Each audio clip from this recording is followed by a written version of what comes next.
Boxing legend Mike Tyson has everyone worried when footage of him in a wheelchair at the Miami International Airport made rounds on the internet. Fortunately, there's nothing much to worry about. In a recent interview, Tyson revealed what he was doing in a wheelchair to begin with. In today's video, we'll be telling you all about that and how the boxing champ is doing now. So stay tuned to find out the recent updates. First up, let's see what's going on. Mike Tyson made his name around the world for his unmirrored ability to throw a kick-ass punch, which often left his opponents dizzy in the ring, not knowing what hit him. But last month's footage showing a rather frail version of Mike Tyson had everyone shocked, as the legend didn't look like the Iron Mike who once dominated the ring. Well, what we've got to say is this: Tyson's muscular body in a wheelchair being pushed by someone was definitely an odd sight to witness. This obviously raised some serious concerns regarding the 56-year-old's health. Many even speculated that the heavyweight boxer might have recently endured some serious injury that put him in that state. Another thing that raised several questions was the fact that he was clutching what seemed to be a wooden cane. And at just 56 years old, it's really hard to categorize the legend as someone old. So it's no surprise that fans were super worried as to what led up to this. But it seems like Tyson doesn't want his fans to worry too much about him, and so he came up with an explanation. Moving on, here's what Tyson had to say about his situation. Not very long after the clip went viral, Tyson sat for an interview with Greta Van Susteren from The Record. And while talking to her, the former boxer let his fans know that there wasn't a need to get all worried and concerned. Oh well, thank God. He really had us on the edge of our seats there. Apparently, it was his sciatica flaring up. Yep, that's right. The video you saw of him sitting in a wheelchair at the Miami International Airport was actually because the star was having a pretty bad episode of flared-up sciatica, which led to throbbing pain in his lower body. While talking to Greta, he said that the condition flares up every now and then. So it looks like we caught him on a bad day. Sciatica, as you might know, is the pain felt along the path of the sciatic nerve, which is present in our lower backs. This condition can either be caused by a herniated disc in his back or an overgrowth of a bone that's putting some extra pressure on the nerve. And apparently, Mike's been struggling with this issue for quite some time. In fact, he even opened up about it in an interview,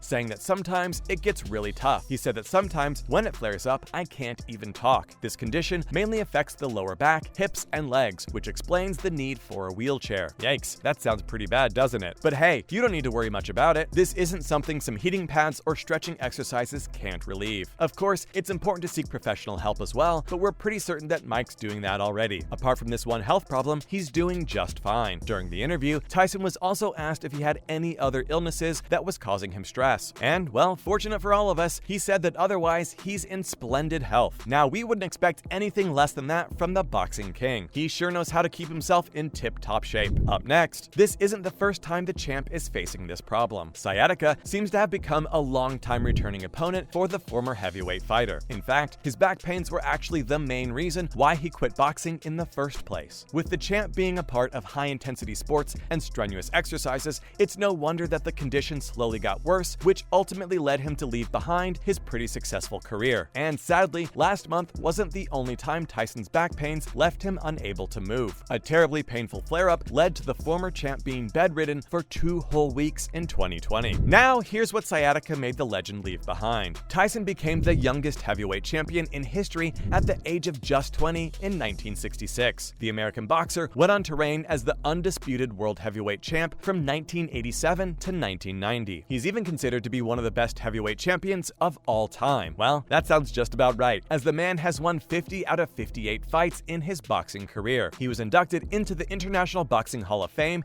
and the World Boxing Hall of Fame, which was long expected. But of course, his career came to an end because of sciatica. Now, that's definitely a terrible situation to be in, and we just can't imagine the pain that he must have felt after having to quit. Lastly, what's the legendary boxer up to now? Tyson's symptoms led him to feel numbness and weakness in the back of his legs, feet, toes, and of course, excruciating pain in the lower back. Since he said goodbye to boxing, Tyson has made several cameos in the entertainment industry and pursued an acting career. He's currently known for his pretty dope podcast, Hot Boxin' with Mike Tyson. He's also running his own company known as Tyson 2.0, which produces cannabis. Well, it's good to know that he's been keeping himself busy. We hope that his sciatica becomes better and that the legend is able to live a healthy life. And that's all we have for Mike Tyson and his recent wheelchair scare. Now let's catch you up with everything else that's been going on in the legend's life. Here's some other news for you. First up, the champ isn't happy with the recent Hulu series about him. Tyson recently took to social media to let the public know about his real opinion on the new docuseries Mike, released on Hulu last month. The series talks about the legend's life and struggles, but apparently apparently the creators forgot one pretty important thing: asking the man himself for his input. That's right, in a jab aimed at the producers of the show, the former boxer stated that his story had actually been stolen by the company and he was never even paid for it. Yikes, that sounds pretty bad, doesn't it? In a note written on Instagram, Tyson wrote that he didn't support their story about his life. He said that it's not 1822, it's 2022, implying that people can't get away with such actions anymore. Interestingly, Tyson heavily reinstated that the streaming service was very similar to a slave master who could just easily sell him on the auction block. Tyson also revealed that the streaming platform had actually tried to pay his close friend Dana White to promote the series, but White rejected their offer as he valued their friendship and knew how to treat people with dignity. Moving on, Tyson's political opinions have changed quite a bit recently. In a recent interview, the former boxer was asked to share his political opinion on a subject, to which he replied, "If I start talking politics, my friends aren't going to like me." Tyson, who previously endorsed Donald Trump in his 2015 campaign, wasn't afraid of sharing his political opinions with the public, but now he has refrained from doing so. Apparently, he's got the US media to blame. The boxer said that they stole my freedom of speech after he received a quote beating from them. Apart from this, he also mentioned that he's no longer an all-out liberal as he used to be when he was young. Apparently, age has made him more conservative. He said that this change seems like common sense now that he's seen different aspects of the world. And lastly, Holyfield's gloves from Tyson Bite Fight are up for auction. The infamous fight between Evander Holyfield and Mike Tyson took place about 25 years ago, where the latter ended up biting his opponent's ear. This fight has become an important part of boxing history, and it seems like a piece of it is about to go on auction. That's right, Holyfield's gloves from the rematch at MGM Grand Garden Arena in Las Vegas are up for bidding. This match saw Tyson being disqualified after he bit Evander's ear. The red gloves belonging to this historical moment currently have the leading bid of $12,500 after starting at $10,000. The auction is set to close in just 3 days. So if there's an enthusiast out there wanting to claim this piece of history, then they must hurry as time runs out. The Everlast gloves have Holyfield #1 written on both the cuffs, but it's interesting to note that they're not being sold by the boxer himself. However, they did go on auction once before, where Holyfield ended up co-signing them. And that's a wrap for this video, folks. We hope you enjoyed today's content. What do you think of Tyson's battle with his long-standing health problems? Do you think that we'll be seeing him in new projects anytime soon? Let us know what you think in the comments down below. And make sure to give this video a thumbs up and subscribe to our channel for more awesome videos just like this. We'll see you in the next one with the latest updates.